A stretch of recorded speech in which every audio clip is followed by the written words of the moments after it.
And we're live. We are live. We are live. We are live. Can you hear me okay, Josh? Yeah, I got you.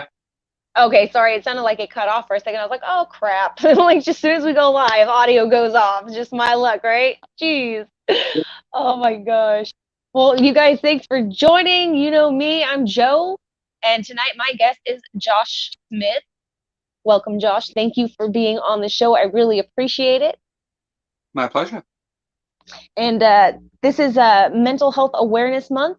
And so right now I've been trying to at least get one mental health topic of some sort a week. So I'm really glad that you wanted to be on the show because I was like, great, that fills my slot and I would love to talk to you about it too. So it's great. You got I know you guys, obviously this is not a horror show tonight. And Josh's, wait, where are we at? Nope, this way, this way. Josh is cigar peoples, so he's my kinds of peoples. So how are you doing today, sir? Or this I morning, because it's early where you're at. well, yeah, we're doing great. It's been a day with the dog, mainly out on the beach, and because we where I live, I just have to walk out my door, and the beach is practically there, so Oh, that's I can just awesome. so it's great. Yeah. Nice, nice, nice. So tonight, the topic, is obviously mental health, but it's hmm like more you tonight. And tonight you're going to be sharing some of your experiences, what you go through, um, what it is that you suffer from, and share with everybody to not only just educate, but maybe possibly help somebody out there if maybe they're feeling the same way and they are not aware. Maybe they might go, like, hey, maybe I should go check into that myself. So what are we going to be talking about tonight with you? Well, for me, my mental illnesses there's a list I have. I suffer from severe anxiety.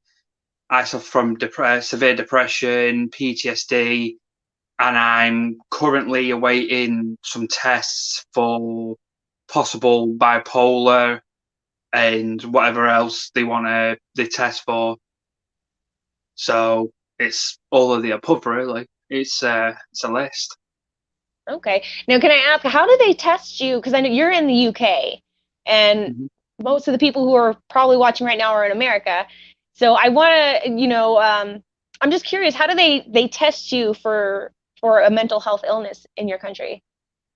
Well, it's just like a consultation with the doctor, um, and it's basically you just go in, you get asked a load of questions, what you feel like on this part, when you feel like this, what triggers you, or it's basically like that. There's not like a written test, or you go, Okay. I'm not sure about the bipolar and stuff like that side of it because I haven't had them test yet.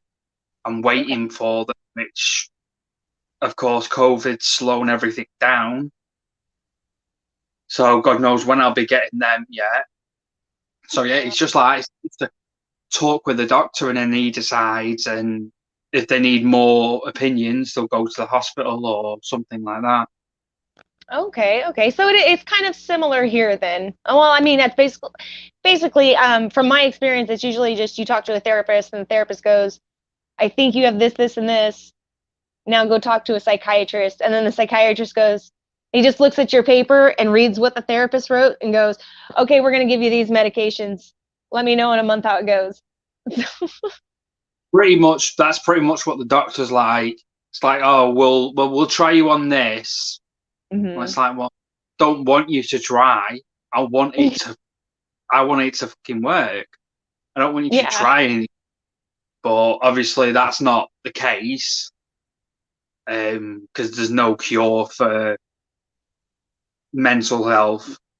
Although I'd like there to be, but doesn't look like it's going to happen. So yeah, it's been a struggle through this pandemic. It's been the biggest struggle.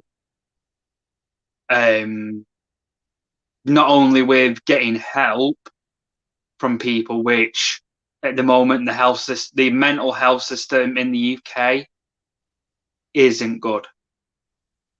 It's Okay. just even before this pandemic hit, it wasn't very good, and Okay. it's worse. My gosh, I bet too, because I know a lot of people who don't suffer from any kind of mental illness that actually did become more anxious or more depressed because of this. So I think it really affected, I don't want to say everybody because that's just being presumptuous, but um I think it has affected a lot more people than before, or a lot more people are affected right now than before the lockdown. But the people who were affected before are getting a little stringy. No, it's true. It's like since lockdown started, I've lost quite a few people. I lost my granddad's sister. I lost her husband, and then I've lost other family members. Well, I say family members. They were in my group, my cigar group, and Yeah. they're basically at this point. We lost a few of our guys, and then this start of this year, losing my gran, and then it was exactly, I think it was 20 or 30 days later, my mum lost her best friend of like 20 years, Oh, wow. who was basically family to us. And it's just been a never ending cycle. Right. Oh, I'm so sorry. So that's kind of what's made me this past year especially has made me a lot more, has made me a lot more worse with the men trying to keep it in check a lot of the time. And it's like you just don't want to sometimes. And this year, since February, it's just been one of them trying to get it in control and trying to get it to work with me almost. I know it sounds strange to work with your mental illness, but No, I know what you mean. Real quick, Ronald and Richard say hi. Hey guys, thanks for joining. Um, Richard says I got my meds refilled and ready for this one tonight. So lucky I gotta wait a little bit. So, but self-medicating. there's nothing wrong with that. If it works, it works. So, hey DJ, clap cheeks. Thanks for joining. But yeah, so have you always suffered from this, or was this something that just kind of like um I don't want to say Well, developed, but like kind of happened later in your life?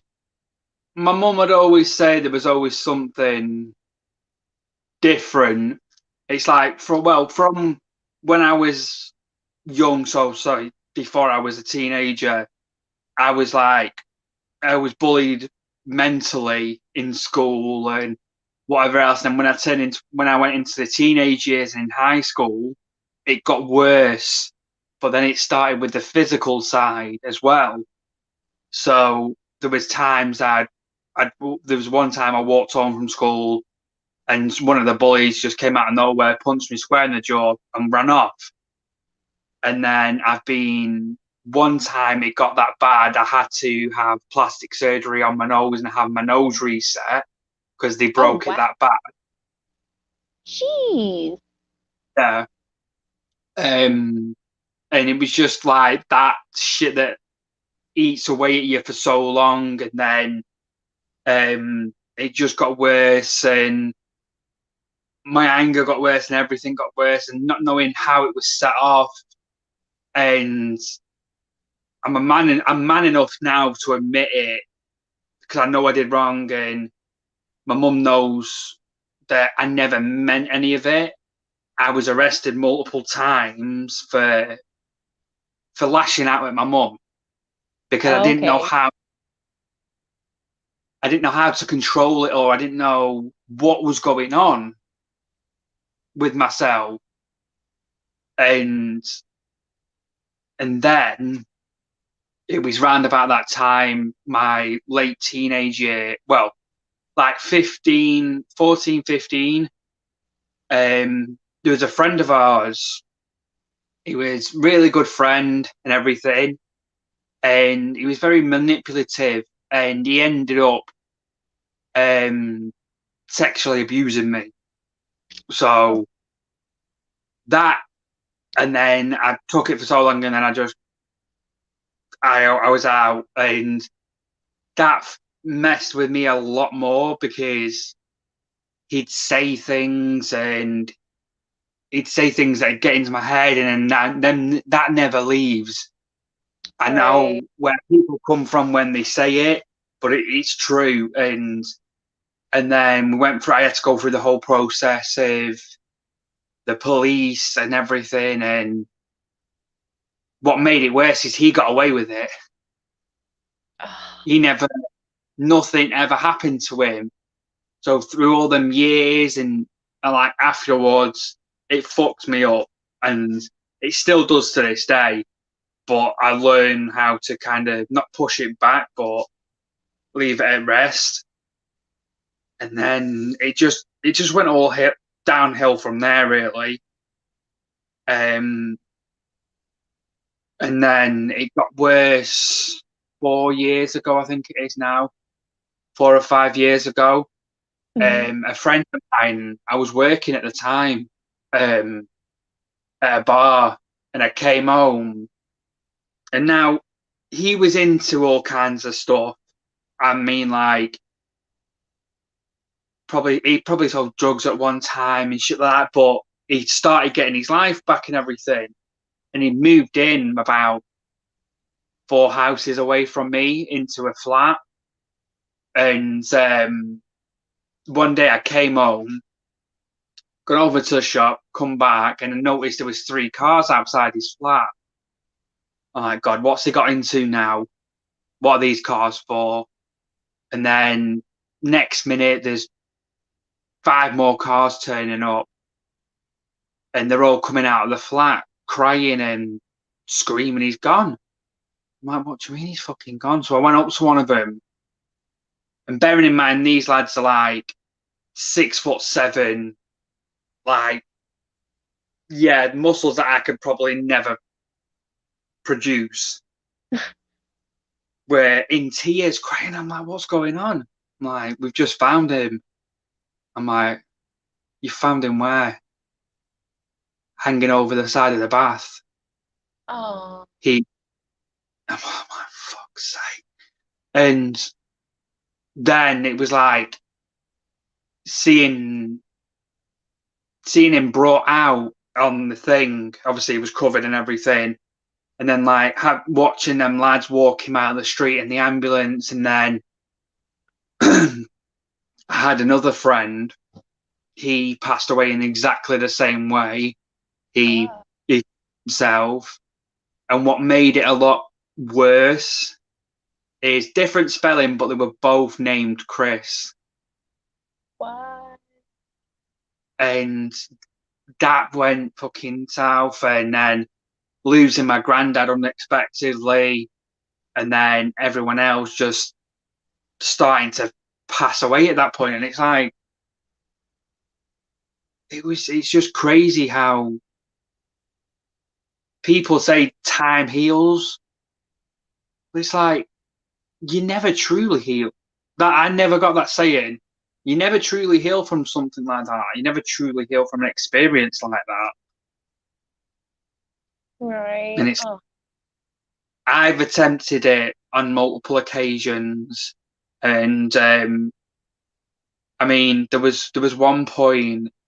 This is how bad one the teaching system is here, and two how not well known it is. It's like I'd stolen some of my mum's painkillers, and on the way to school, I must have taken 2 or 3 strips of them, oh, and because I just wanted to do something. I couldn't put up with all the bullying and everything. I was in school all day without, they didn't even know a thing. They couldn't tell. My mum said, I don't remember it. My mum said I stumbled in that door. I fell in that door. I was Wow. that.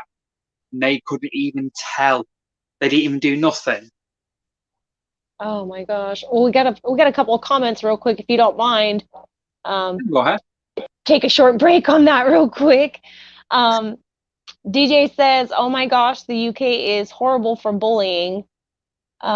Also, sorry, I have no context because I just joined, but yeah, UK sucks for bullying. Just to catch some people up real quick, because I know we've had a bunch of people just jump in and out recently.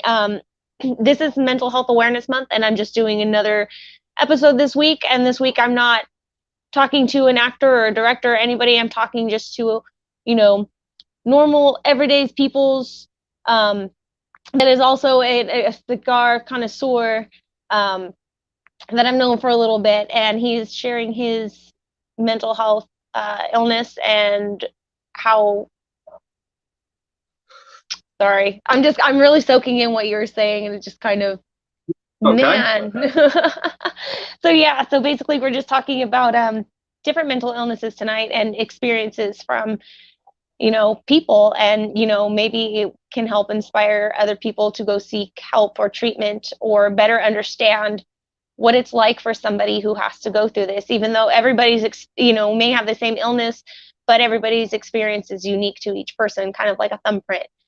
um, but yeah, just to catch everybody up, Sean, Steve, Amanda, Lisa, hey darling, she says she's so sorry. Hello to everyone joining, really appreciate it. Amanda says that she suffers from BPD, bipolar disorder, or borderline personality disorder, because I know that they're used Yeah. for that, the letters are used for the same thing. And Steve says, well, PTSD is something not to shake a stick at. No, it is not. It is not. It's like And Amanda says, there's a stigma around PTSD. A lot of people say when you say, "Oh, I've got PTSD," people are like, "Oh, did I've been asked multiple times, did you serve?" I'm like, yes, no, I never served in the military. And they're like, "Well, how can it be PTSD?" And I'm like, you don't have to be in a fucking war zone to have PTSD. It's a post-traumatic event. yeah. That it's like, yeah, Uh, no, I love that you brought that up, that there is, the stigma that is attached to not just that one itself, but different ones. They all have a stigma that's attached to them. And they're not necessarily true. A lot of times they're just very exaggerated, or they're just, misplaced for, what people are trying to understand, I suppose.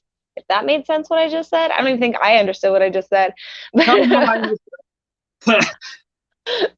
Are there any other stigmas besides that one that you've gotten, not just for the PTSD, but maybe for the depression or the anxiety? Because I know a lot of guys, especially, a lot of the older guys, the way that they were raised, their upbringing was, you're a man, you suck it up, you tough it out, and you push it in the back of your mind.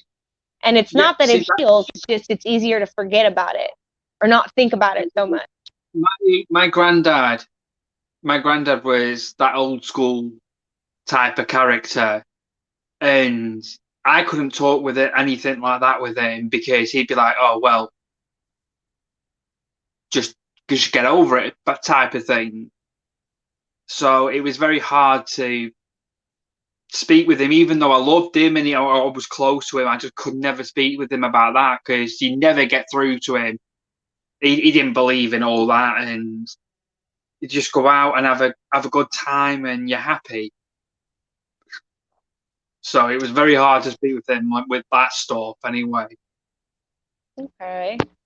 Man, what about do you get anything for like the anxiety or anything? Like anybody kind of stigmatize you with anxiety? They do sometimes. It's like if I'm out and stuff like that, yes, I'm anxious, and they're like, "Well, you're out," and I'm like, that doesn't mean I'm not anxious. Do you know what I mean? It's like just because I'm out doesn't mean I'm still not anxious. They think that certain things, it's like, how can you be anxious doing this? I'm like, well, I don't have to explain it. Sometimes it gets annoying when they start questioning you about, well, how are you this and how are you that? I'm like, I don't have to fucking explain anything to you, type of thing.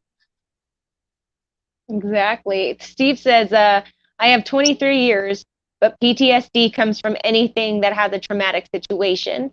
That is true. And Sean says, very true. Physical and mental abuse can cause PTSD. It can. Even a car accident can cause you to have PTSD.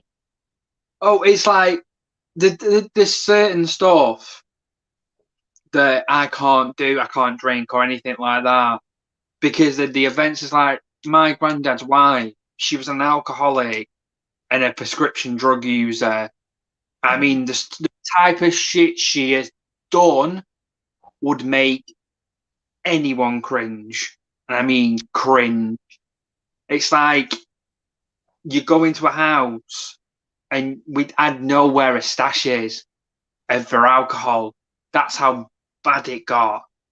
Oh, wow. And there was times where she'd crashed into a wall with me in a car. Oh, Do you know, it was just anything. It's just so hard. That's why I can, from this day, I can never drink vodka okay. because I remember that smell and everything Oh, like that. see, and that's something when you have like something like PTSD, it's things like that that's what is a trigger. Like, Yeah, and that's what some people don't understand. Like, it can be a song, it could be, um, some a famous quote, or it could be just something as little as a toy or something. But something that's associated with that traumatic experience can cause you to have a trigger. exactly. It's like some parts of it. It's like, well, this is one of the main reasons I don't watch horrors is because the way my mind works is it makes me think that that stuff is about to happen to me. Hmm. And this day I can never sleep with a mirror in my room. I Oh, can't do it just because my mind manifests things and it's like yeah. I just can't do it. I remember, oh God, what would I have been now? I was less than 10, probably 6 or 7 or some, maybe a little bit younger. My cousin's a horror freak, and I mean a freak. And I think it was Freddy versus Jason. He made me watch it. And bearing in mind the way his room was set up, we were topping and tailing in a single bed, and I was at the bottom facing the door, which he'd never had a door on, facing a long corridor, a long black corridor, and that's like that shit Oh, just fucking. It was after watching something like that at that age, like yeah, no, oh my gosh. I can just imagine like it's what is it? What was that movie? Have you ever seen the Look Who's Talking movies? Oh, you're pretty young. I don't know if you might have seen those or not. Where the I babies know, I talk. know. Oh, there's one where like the baby's like scared of the toilet and they like because his mind like just keeps running and he's so little and doesn't understand. It's like this toilet like elevates into like a big monster. It's like the pee pee monster, and he's like, it's like I can kind of almost envision that like when you're a kid and you think like that, like this long dark corridor and these shadows are gonna come get you kind of deal. Oh, oh my gosh. One in which I thought was the creepiest freaking idea. He was gonna get a Mike Myers mask, and what he was Mhm. gonna do is he's gonna put a head form inside it, get like a perspex box with like lights in it, and display it in there. So it was like having Mike Myers' head lit up in his bedroom. And his mum's like, yeah, you're not getting that. It's like, I will dream of you at night standing over me with that on. Because she has these um like sleepwalking moments, but they're freaky. There's been moments Oh. she where she thought that blood was dripping from the cabinets Hmm. She had one where she thought my cousin was dying, and she actually went in his room and was shaking him while she was still asleep, saying, honestly, it's freaky. Oh my gosh. That's scary. Yeah. Oh, so um, what does it feel like to you when you're having a depressed moment or when you're in a depressive cycle or mood? For me, it's a lot of it's just for me. I don't move out my room. I will not move out my room or my bed, and it's just to the point where I don't really talk to anyone much. I've gone days, probably 3 or 4 days, without even speaking to my mum at points. And we live in the same place. Literally, her room's just to my right and mine's at the other end. And I've not even spoke to her. And it's just like, I completely shut myself off. Okay. So what do you um is there anything that you do to try to, well, I mean, obviously you try to help yourself because you said earlier, it sounds weird that you have to work with your mental illness. It doesn't at all. I understand completely what you're talking about, but to maybe describe it to somebody who doesn't know, um, what are some things that you can do or that you do to help you maybe come out of that depressive state if there's anything you can do. A lot of mine, it ranges. Sometimes I'll watch certain movies or certain things to try and build me up and to try and cheer myself up. And it sounds really strange, but there's certain things like comedians. For me, Fluff. I say his comedian name every time. Fluffy, Gabriel Iglesias. Oh yeah, okay. He makes me laugh without a doubt, and it could be stuff I've seen 50 times before, and this shit still makes me laugh. Um, Watching like the Marvel movies and stuff like that helps. And then sometimes it's music. And one of my bands is Linkin Park. I completely well, down to the point where I don't know you can kind of see it, but Oh, nice. I've Okay. on me. Their shit helps. Even the depression. I know it sounds gonna weird. It's gonna sound weird, but the depressive stuff still gets me going.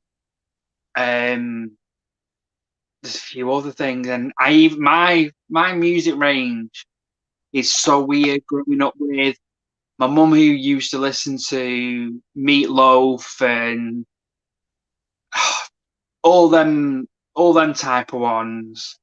Um, I used to have going around the house. One day it'd be Meatloaf, then it'd be the Carpenters and shit like that. And then on my granddad's side, when we used to spend time, he was Tom Jones, Elvis, Sinatra. And it's like growing up, I've got sometimes I'll have Elvis playing, sometimes I'll have Linkin Park playing, I'll go to rap. I mean, I don't listen to any of the new rap, but I mean like the 90s rap, Yeah. like that. And I'll go to that. And on Sundays, it could be gaming, it could be doing anything on my computer. It just all varies. It depends how I feel in that moment. So maybe What something positive to having, distract yourself. yeah. So basically, it's anything that you like doing, go and do it. Like I said, whether it be watching a film, listening to music, whatever.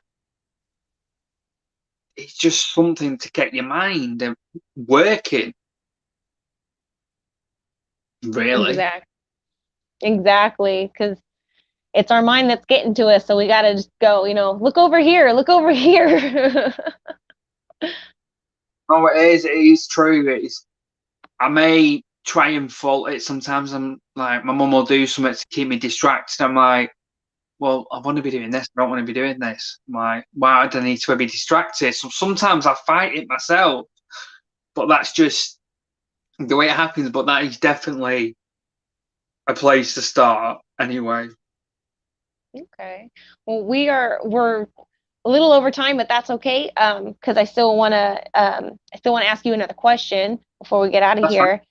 here. If you had any advice to give anybody out there that even before listening to this episode might have thought, maybe there's something off or something wrong, or they just don't quite feel right, or maybe somebody who just wants to get some more information, what kind of advice do you think you might be able to give someone? I'd say definitely get it. Definitely go and speak to your doctor about it because that's the first step you need to take, and then get the advice from the doctor in there and see if he um has any recommendations for where to go. Sorry, I'm kind of my brain's kind of It's okay. and then a lot of the times I find people make it worse when they start doing the internet diagnosing and they go onto the internet thinking that they're going to get these answers. You're going to get information, but you ain't going to get the right answer online. So you need to go and speak to someone. And bollocks to all that nonsense that you shouldn't talk about it and you just go man up or everything will be fine and everything. No, you need to go and speak to someone. If you feel it's wrong, then go and speak to someone. It's the best thing to do.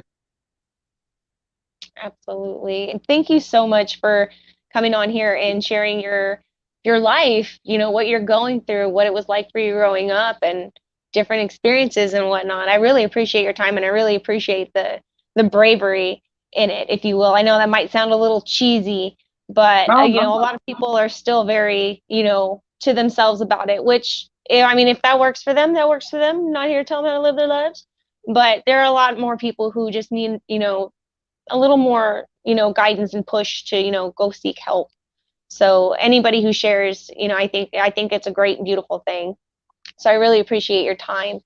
And if anybody out there, if you or someone you know is suffering, or if you would like more information, you can go to NAMI.org, which NAMI.org. The link is in the description below. You can click on it and go to their website, get some more information. And there's also the helpline number in there too, I believe, as well. So, with that said, do you have any last words, sir? Just speak. Speak out. Speak out. Speak up and speak out, guys.